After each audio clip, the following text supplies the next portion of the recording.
जय बोलो देवादिदेव खजराट श्री भगवान महावीर स्वामी की जय जय जय। अहिंसा परमो धर्म की जय जय जय। परम पूज आचार्य गुरुवर श्री विद्यासागर जी महाराज की जय जय जय। बोलिए परम पूज्य 108 श्री प्रमाण सागर जी महाराज की जय जय जय। परम पूज्य मुनि रह सागर जी महाराज की जय जय जय। नमोस्तु गुरुदेव नमोस्तु।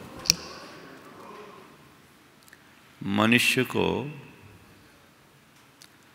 प्रकृति की सर्वश्रेष्ठ कृति के रूप में जाना जाता है। आखिर ऐसा क्यों? अगर देखा जाए तो न तो हमारे पास हाथी जैसा बल है, न घोड़े जैसी शक्ति, न ही शेर जैसा पराक्रम, न ही चीते जैसी फुर्ती। एक मच्छर भी हमें हिला डालता है, फिर भी मनुष्य को प्रकृति के श्रेष्ठ कृति के रूप में क्यों जाना जाता है? उसकी एक वजह है, वो यह है कि मनुष्य के पास एक ऐसी शक्ति है जिसके बल पर वो हाथी पर भी अंकुश लगा लेता है, घोड़े पर भी लगाम लगाकर सवारी कर लेता, शेर चीते जैसे खूंखार प्राणियों को भी अपने वश में कर सकता है। वो शक्ति है उसके अंदर की सोच। मनुष्य की सोच उसकी सबसे बड़ी शक्ति है। आज अगर मनुष्य की श्रेष्ठता इस संसार में है तो केवल उसकी सोच की वजह से। सोच ही उसे महान बनाती है और सोच से ही उसका पतन होता है। सोच की शक्ति हमारे आपके पास सबके पास है, लेकिन हर व्यक्ति का जीवन एक जैसा नहीं दिखता। क्यों? क्योंकि हर व्यक्ति के सोच का स्तर एक जैसा नहीं है। जिस व्यक्ति का सोच जिस स्तर का होता है, उस व्यक्ति का जीवन भी उसी तरह का होता है। आज हमें अपने सोच को टटोल कर देखना है। आप चीजों को कैसे देखते हैं, क्या सोचते हैं? जब मैं पढ़ता था, हमारे शिक्षक ने अपने घर के बाहर शीशम के 3 पेड़ लगाए और हम लोगों की सोच को परखने के लिए उनने पूछा कि ये बताओ 20 साल बाद इन तीनों पेड़ों की क्या स्थिति होगी? एक ने कहा 20 साल बाद ये पेड़ इतने बड़े होंगे कि आपका पूरा घर ढक जाएगा। दूसरे ने कहा 20 साल बाद तीनों पेड़ 1-1 लाख के हो जाएंगे। तीसरे ने कहा ये 20 साल बाद पेड़ इतने बड़े होंगे कि उसके कचरे से आपके घर का रास्ता खराब हो जाएगा। सब अपनी अपनी बात कह रहे थे। क्लास में जब भी प्रश्न पूछा जाता था, मेरा हाथ सबसे पहले उठता था और सबसे आखिरी में मुझे अवसर दिया जाता था। आखिरी में मुझसे पूछा तो मैंने कहा, सर 20 साल बाद ये पेड़ इतने हरे भरे होंगे कि पूरे मोहल्ले के पर्यावरण को ठीक कर देंगे। सबको इसकी शीतल छांव मिलेगी, ये बड़ा अच्छा लगेगा।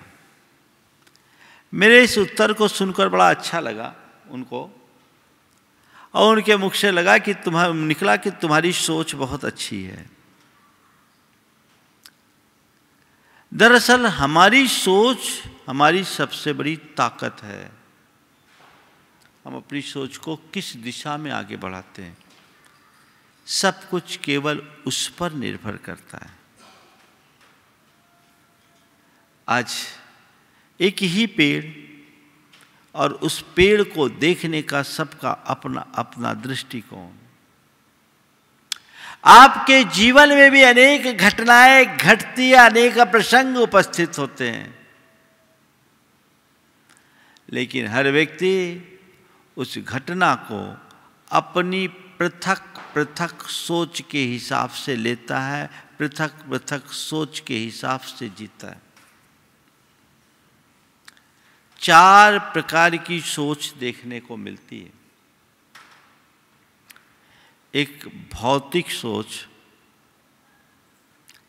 दूसरा व्यापारिक सोच, तीसरा व्यावहारिक सोच, और चौथी सोच है आध्यात्मिक सोच। पुनः दोहरा रहा हूं, भौतिक सोच, व्यापारिक सोच, व्यावहारिक सोच और आध्यात्मिक सोच। सबसे पहली बात है भौतिक सोच की। भौतिक सोच के स्तर पर जीने वाले लोग एक ही लक्ष्य लेकर जीते हैं, मौज, मजा और मस्ती। उनके जीवन का एक ही मकसद होता है, खाओ पियो मौज करो। हर वस्तु, हर व्यक्ति और हर घटना को केवल भौतिक दृष्टि से देखते हैं। ऐसे लोग अपने ऊपरी ठाट बाट के लिए तो तत्पर रहते हैं, लेकिन अपने जीवन की पवित्रता और निर्मलता का उनको कोई विचार नहीं होता। ऐसे लोग केवल अपने सुख के लिए जीते हैं।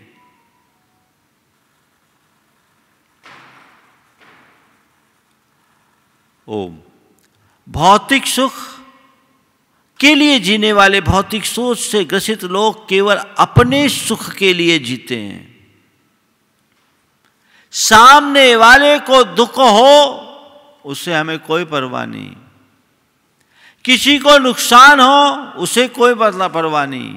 मेरा काम सधना चाहिए, मुझे सुख मिलना चाहिए, मेरा मकसद पूरा होना चाहिए। ऐसे सोच के धनी बहुत से लोग होते हैं।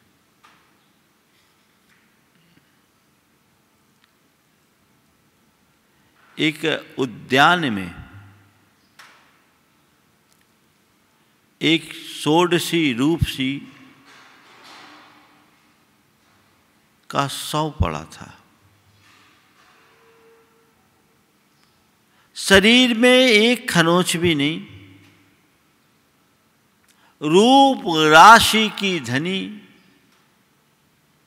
उस युवती के आकस्मिक मृत्यु से सब लोगों को बड़ा गहरा आघात पहुंचा था।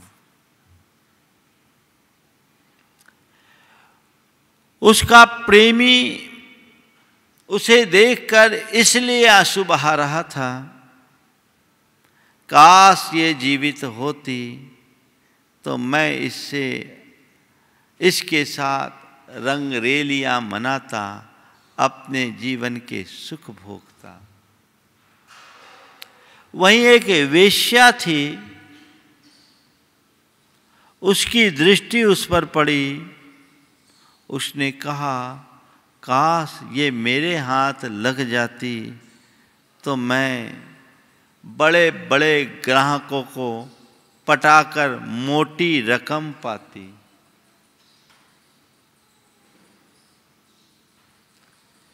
वहीं एक व्यक्ति थे जिसकी कोई बेटी नहीं थी। उनकी दृष्टि पड़ी और उनने कहा, काश ये मेरी बेटी होती तो मैं इसका ठाट बाट से विवाह किया होता। वहीं एक संत थे, उनकी दृष्टि उस पर पड़ी और मुख से निकला, हाय पूरा जीवन ही यूं ही चला गया, काश ये संयम का रास्ता अपनाती तो जगत पूज्य बन जाती। एक घटना है और उस एक ही घटना को चारों ने अलग अलग दृष्टि से देखा। प्रेमी भौतिक दृष्टि से देख रहा है, उसे अपने सुख की प्रबल चाह है, उसकी सोच भौतिक है। वेश्या व्यापारिक दृष्टि से देख रही है क्योंकि उसका लक्ष्य लाभ है। और तीसरा व्यक्ति जो विवाह की सोच रहा है वो केवल व्यवहारिक दृष्टि से सोच रहा है क्योंकि उसका लक्ष्य केवल अपनी छवि को मेंटेन करना है। लेकिन संत के मुख से जो उद्गार निकले वो उनके आध्यात्मिक दृष्टि की अभिव्यक्ति है। काश इसने अपने जीवन में संयम अंगीकार किया होता तो ये अपना उद्धार करती, जगत पूज्य बन गई होती। तो एक है सुख को पाने की सोच, दूसरी सोच है लाभ कमाने की सोच, तीसरी सोच है अपनी छवि बनाने की सोच और चौथी सोच है अपने कल्याण की सोच। अपने सोच को टटोल करके देखिए, मेरी सोच का स्तर क्या है। पहला, दूसरा, तीसरा, चौथा, कौन सा स्तर है महाराज? चारों है। चारों में भी सर्वाधिक किसे महत्व दोगे, ये भी देखने की जरूरत है। सबसे अधिक महत्व किसे? भौतिक को, व्यापारिक को, व्यवहारिक को या आध्यात्मिक सोच को? प्रायः लोग अपने निजी जीवन में भौतिक सोच को प्रमुखता देते हैं। वे अपने सुख की चाह को प्रबलता देते हैं। मेरे सुख की पूर्ति होनी चाहिए। यथार्थ देखा जाए तो सारे रिश्ते नाते आदि जो भी हैं उनके पीछे भी कोई न कोई भौतिक चाह बनी होती है। उसी अनुरूप एक्सपेक्टेशन होता है। तुम्हारा कोई प्रिय आत्मीय मर जाता है तो ईमानदारी से बोलना, उसके लिए रोते हो कि खुद के लिए रोते हो? हाय तुम चले गए, अब मेरा क्या होगा? यही है ना रोना। किसके लिए रो रहे हो? जो मर गया उसके लिए नहीं रोता कोई, अपने लिए रोता है। ये भौतिक सोच की अभिव्यक्ति है। क्यों? तुमसे मेरा सुख जुड़ा था, तुम्हारे कारण मुझे सहूलियतें थी, तुम्हारी उपस्थिति में मुझे सुरक्षा थी, तुम्हारे साथ में मेरा संबल था। अब वो टूट गया, हाय मेरा क्या होगा? किसके लिए रो रहे हो?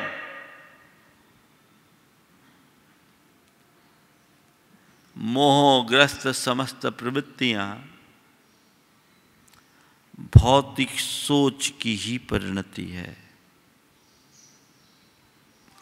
केवल इसी लेवल पर सोचोगे, और यदि वही व्यक्ति थोड़ा सा व्यापारिक सोच वाला होगा तो कहेगा, अरे तुम चले तो गए पर अपना कोई बिल विल नहीं करके गए, कोई लिखा पढ़ी करके नहीं गए।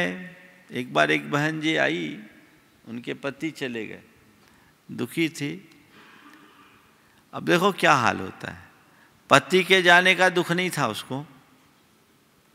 बोले महाराज जी बड़ी तकलीफ है, हमारे पति देव का व्यापार बहुत लंबा चौड़ा था, कुछ बता के नहीं गए, ना हमारे पास कोई कागज है, ना संपत्ति का ब्यौरा है, अब सब कुछ हमारे परिवार वालों पर निर्भर है, अब हमें समझ में नहीं आता हमारे हाथ में क्या है।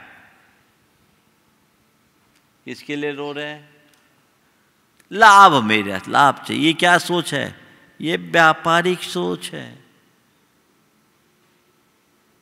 हमारे लिए क्या करके गए?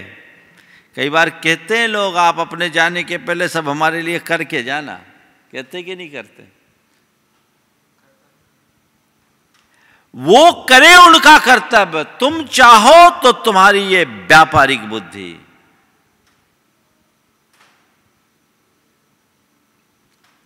ये व्यापारिक सोच, वो मर गया उसका तुम्हें कोई कष्ट नहीं, मेरे लिए कुछ नहीं किया इसकी शिकायत। ये व्यापारिक सोच की अभिव्यक्ति है। व्यवहारिक सोच, थोड़ा व्यवहारिक होगा, वो कहेगा अरे क्या करें, मैं इनकी सेवा नहीं कर पाया, मैंने इलाज की कुछ व्यवस्था तो बहुत की, लेकिन क्या करें, मैं कुछ कर नहीं सका। मैंने सोचा था कि मैं इनका अच्छे से साथ निभाऊंगा, मैं कर नहीं पाया, यही सोचेगा ना। लेकिन आध्यात्मिक सोच का धनी आंसू नहीं बहाएगा। आध्यात्मिक सोच का धनी केवल यही सोचेगा कि भैया आना जाना तो लगा हुआ है, ये चले गए, कल मुझे भी जाना पड़ सकता है। राजा राणा छत्रपति हाथिन के असवार, मरना सबको एक दिन अपनी अपनी बार। वो चला गया यानी हमें भी हमारी राह दिखा गया। आज वो गया, कल मुझे जाना पड़ सकता है, इसलिए अरे मन तैयार हो जा, जीवन की नश्वरता को पहचान। सांसारिक गोरख धंधे में उलझने की जगह आत्मा के कल्याण का रास्ता पकड़, अंदर एक वैराग्य की लहर प्रकट होगी, एक प्रेरणा जगेगी। किसके परिणाम स्वरूप? आध्यात्मिक सोच के कारण। पहले के 3 सोच में आकुलता है, आध्यात्मिक सोच में शांति है, प्रसन्नता है, आनंद है। हमारे सारे दुखों का समाधान आध्यात्मिक सोच में होता है, आध्यात्मिक सोच में होता है। चलिए एक दूसरा उदाहरण और देता हूं। किसी व्यक्ति को उसका शरीर इंजोर्ड हो गया। क्या हो गया? मान लीजिए पैर में फ्रैक्चर हो गया, मल्टीपल फ्रैक्चर है, बड़ा ऑपरेशन है, राड डलनी है। एक घटना घटी, अब उस व्यक्ति को, किसी को, आपके परिवार के किसी सदस्य को चोट लगी, क्या प्रतिक्रियाएं होगी? एक प्रतिक्रिया, बड़ी गहरी चोट लगी, बड़ा कष्ट है, भौतिक सोच है ना। कष्ट है, चोट है, दुख है। किसको? हड्डी टूट गई। किसकी टूटी? शरीर की। दूसरा कहेगा अरे भैया 10 लाख का लोचा आ गया। सामने वाले को चोट लगी, उसकी उसे कोई फिक्र नहीं। उसको क्या दिख रहा है? 10 लाख रुपया दिख रहा है। ये कौन सी सोच है? व्यापारिक। 10 लाख रुपया लग गए, लग जाएंगे। तीसरा व्यवहारिक, अरे भाई अब ये तो सहज चलने में समर्थ नहीं रह पाएगा, लंगड़ा करके चलना पड़ेगा। ये क्या है? व्यवहारिक सोच। तीनों में कष्ट की अनुभूति है। लेकिन आध्यात्मिक सोच, कर्म का उदय था, पैर में चोट लगी, फ्रैक्चर हुआ, पर पुण्योदय इतना है कि शरीर सलामत है। चलो इस बहाने मेरे अशुभ कर्म चले गए, जो बचा है उसके बदौलत मैं अपने जीवन को अच्छे मार्ग में लगाऊंगा। घटना एक है, सोच अलग अलग है, परिणाम भी अलग अलग। समझ में आ रही बात? चौथे लेवल पर आप आ पाते हो कि नहीं, ये देखो। अगर चौथे लेवल पर नहीं हो तो कुछ नहीं हो सकता। आध्यात्मिक सोच का मतलब ये नहीं कि आप उपचार न कराएं। आध्यात्मिक सोच का मतलब ये भी नहीं है कि आप रुपए पैसे की व्यवस्था न करें। आध्यात्मिक सोच का ये भी मतलब नहीं है कि आप अपने लिए आधारभूत संसाधनों को एकत्रित न करें। ये सब है, लेकिन उस नुकसान को अपना नुकसान न माने और उस लाभ को अपना लाभ न माने। यह आध्यात्मिक सोच का परिणाम है। कहाँ है आप? तीसरा उदाहरण,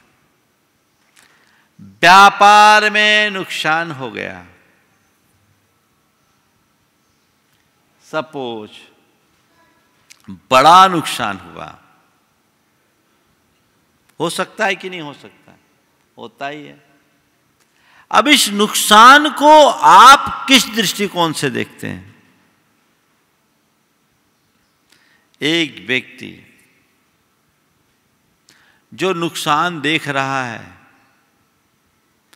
वो देख रहा है अरे अब हमारा सारा सुख साधन छीन गया।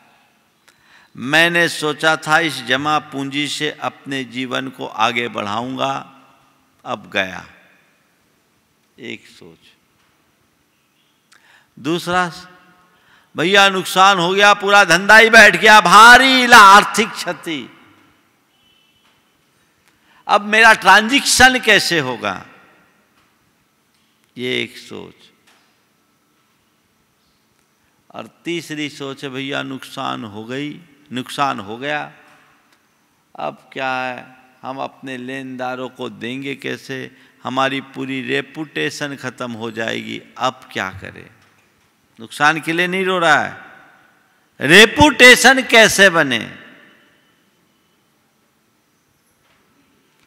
और चौथी सोच है, व्यापार है, लाभ हानि तो लगा ही रहता है, नुकसान हुआ है, चलो ठीक है, मेरे कर्मोदय से हुआ, मेरी गलत नीतियों से हुआ, आगे मुझे ध्यान रखना, अपनी नीतियां सुधारनी है, ठीक तरीके से काम करके नुकसान की क्षतिपूर्ति करना है। और जो नुकसान भी हुआ है वो धन का हुआ, मेरी चेतन का तो नहीं हुआ। चलो यही सोचेंगे, अपने जीवन में इतना कम कमाया। अंतर आ गया। एक ही घटना में अलग अलग प्रतिक्रिया है, अलग अलग परिणाम भी। तो बस मैं आप सबसे केवल इतना कहना चाहता हूं, हमेशा अपनी सोच को आध्यात्मिकता से जोड़ करके चलिए। अगर आपकी सोच में आध्यात्मिकता होगी तो आपके जीवन में कहीं कोई कठिनाई नहीं होगी, जीवन आगे बढ़ेगा। केवल भौतिक स्तर की बात सोचना जीवन की भयानक भूल है, क्योंकि उसकी पूर्ति कभी होती नहीं। भौतिक इच्छा से ग्रसित व्यक्ति नित्य प्रति भोगेशना से पीड़ित होता है। भोगेशना यानी भोगों की प्रबल वांछा। पर कहते हैं कि भोग तृष्णा को बढ़ाते हैं, घटाते नहीं। ज्यों ज्यों हम पाते हैं त्यों त्यों हमारी प्यास उतनी ही प्रबल हो जाती है। आप लोग बोलते हैं भोगों को इतना भोगा कि खुद को ही भोग बना डाला, साध और साधन का अंतर मैंने आज मिटा डाला। तो ये एक स्वाभाविक प्रक्रिया है। तृष्णा जितनी प्रबल होगी मन उतना अशांत होगा और भौतिक सुख ऐसे ही मृगमरीचिका में हमें दौड़ाता है, जहाँ कुछ मिलता नहीं है पर मिलने की आस और प्यास जरूर बनी रहती है। मृग दौड़ता है, देखो क्या शांत सरोवर है, पर वहाँ सरोवर हो तब तो। वो सरोवर है कि रेत के कणों पर सूर्य की किरणों का रिफ्लेक्शन है। और क्या है? ये भ्रम है। तो भौतिक सोच से ग्रसित लोग भोगों के द्वारा सुख की चाह पाते हैं, रखते हैं, लेकिन उन्हें कभी सुख हासिल नहीं होता। वो मानते हैं कि मेरे लिए सुख है, पर सुख जैसा कुछ होता नहीं है। मैं आपसे पूछता हूं, एक आदमी नंगे पांव चल रहा है और दूसरा आदमी ब्रांडेड जूता पहनकर चल रहा है। नंगे पांव चल रहा है, दूसरा आदमी ऐसा ब्रांडेड जूता पहना है जो उसके पांव को काट रहा है। अब आप बताओ कौन सुखी है, नंगे पांव चलने वाला या पांव काटने वाले ब्रांडेड जूता पहनने वाला? समझ गए ना? भौतिक सोच से ग्रसित व्यक्ति, उसे अपना जूता दिखता है, उसे अपनी ये बाह्य उपलब्धियां दिखती है, उसके ओंठ में रहने वाली पीड़ा की अनुभूति वो नहीं कर पाता। और इन्हीं बाह्य संसाधनों को जुटाने में ही वो अपने जीवन की सफलता और सार्थकता मानता है। जो भी लोग भौतिक सुख से, भौतिक सोच से ग्रसित है, उनकी दृष्टि में सक्सेस क्या है? जो उनका टारगेट है उसे अचीव करना। पैसा हो, पावर हो, पैकेज हो, प्रेस्टीज हो, बस यही उनके लिए सब कुछ होता है। तो ऐसे भौतिक सुखों की प्रबल चाह उस व्यक्ति के हृदय में होती है और वो पूरे जीवन उसी में व्याकुल चित्त रहता है। और जिसका व्यावसायिक सोच है वो हर चीज में कैलकुलेटिव होगा, जोड़ घटाव पहले लगाएगा। वो दुनिया का कोई भी कर्म करे, समझ लो उसके साथ उसकी दुकानदारी चल रही है। ऐसा व्यक्ति दान धर्म भी करता है ना तो इसी हिसाब से करता है। एक बार एक व्यक्ति, बहुत पुरानी बात है, 5 लाख रुपया का दान किया। लोगों को बड़ा आश्चर्य हुआ, ये आदमी कभी दान नहीं देता, ये 5 लाख का दान कैसे कर दिया। उसने कहा भैया छोड़ो दान वान को, हमारे घर में बच्चे बड़े हो गए, अब उनका संबंध करना है। 5 लाख का दान करेंगे, लोग ये तो समझेंगे कि 50 लाख का आसामी, ये 20 साल पुरानी बात बोल रहा हूँ, आज की नहीं, कि 5 लाख का दान करेंगे, लोग समझेंगे 50 लाख का आसामी तो है ही, हमारे बच्चों का संबंध अच्छे से हो जाएगा। कितना कैलकुलेशन है। दिख रहा है धार्मिक, पर कर क्या रहा है? व्यापार। हर चीज में जोड़ घटाव गुना भाग। व्यापार को व्यापार की बुद्धि से करो तो कोई बुरा नहीं, बल्कि व्यापार तो व्यापारिक सोच से ही करना चाहिए। लेकिन घर परिवार को, समाज को या अपना अन्य व्यवहार भी जब आप इसी तरीके से करने लगोगे तो जीवन में आप कभी सुखी नहीं हो सकोगे।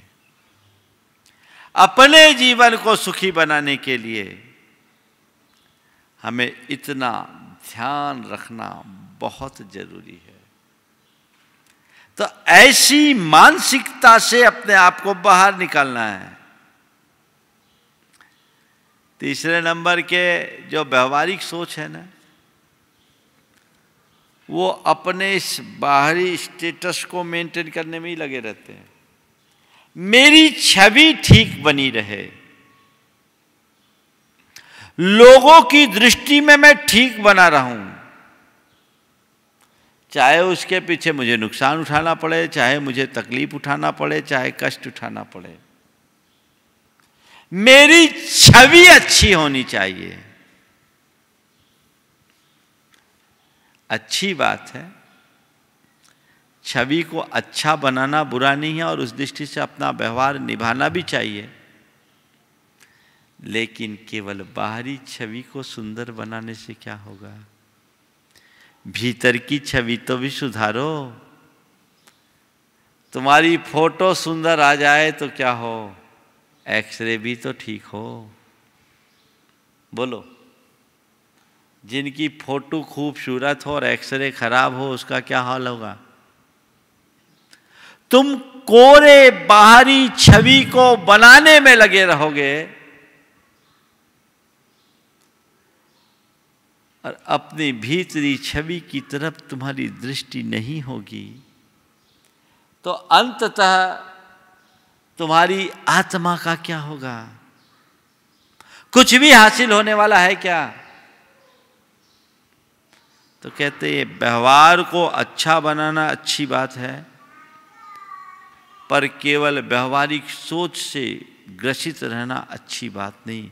और आजकल लोग यही है, लोग क्या कहेंगे, 4 लोगों के बीच क्या संदेशा जाएगा, ये होता है ना।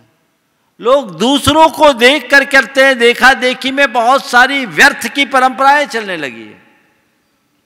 लोगों के लिए करना पड़ता है। अरे तुम जो कुछ करो अपने लिए करो। तुम्हारी जिंदगी तुम्हारी निजी जिंदगी है, निजी जिंदगी निजी जीवन निजता के लिए करो, तब आप अपने जीवन में कुछ अच्छा कर सकोगे। अन्यथा कुछ भी हासिल होने वाला नहीं है। सबसे उत्तम है आध्यात्मिक सोच, जो जीवन को रूपांतरित करने के लिए प्रेरित करती है। हर समस्याओं को सकारात्मक रूप से देखकर उसका समाधान जुटाती है। जीवन को शांत, सहज, सरल और सकारात्मक बनाती है।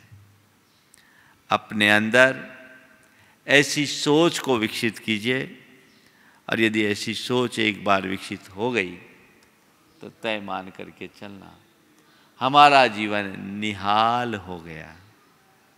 आध्यात्मिक सोच का अर्थ है केवल ये नहीं कि घर परिवार छोड़कर साधु सन्यासी का बाना अपना ले। आध्यात्मिक सोच का असल अर्थ जीवन में सहजता, सरलता और समरसता की प्रतिष्ठा कर दे, सकारात्मकता की अभिव्यक्ति कर दे।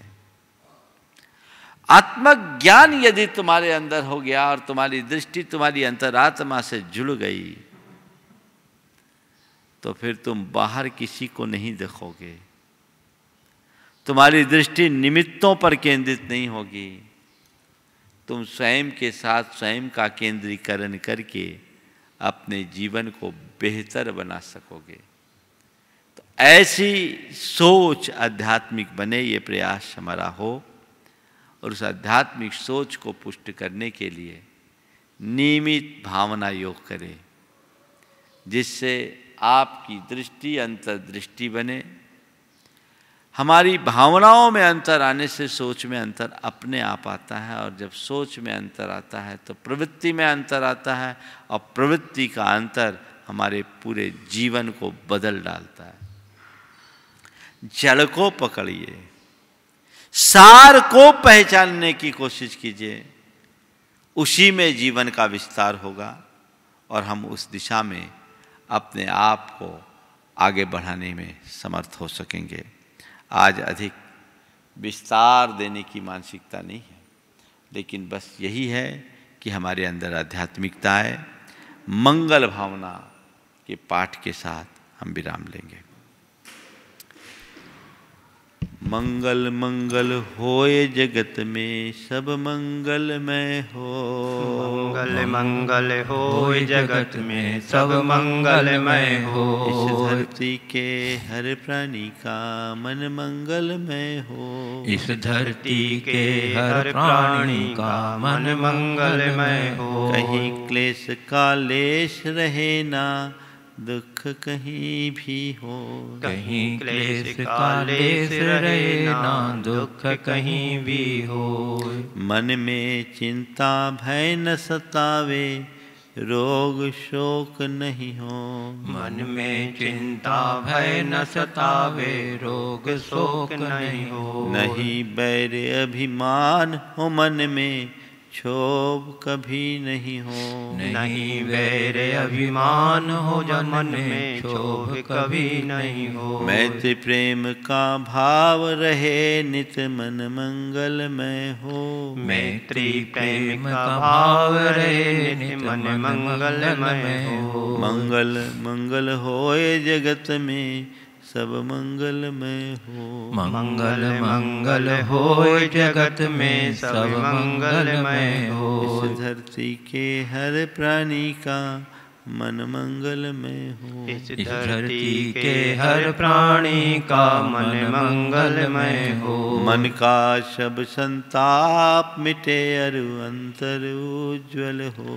मन का सब संताप मिटे, अरु अंतर उज्ज्वल हो। राग देश और मोह मिट जाए, आत्म निर्मल हो। राग देश और मोह मिट जाए, आत्म निर्मल हो। प्रभु का मंगल गान करे, सब पापों का क्षय हो। प्रभु का मंगल गान करें, सब पापों का क्षय हो। इस जग के हर प्राणी का हर दिन मंगलमय हो। इस जग के हर प्राणी का हर दिन मंगलमय हो। मंगल मंगल होए जगत में सब मंगलमय हो।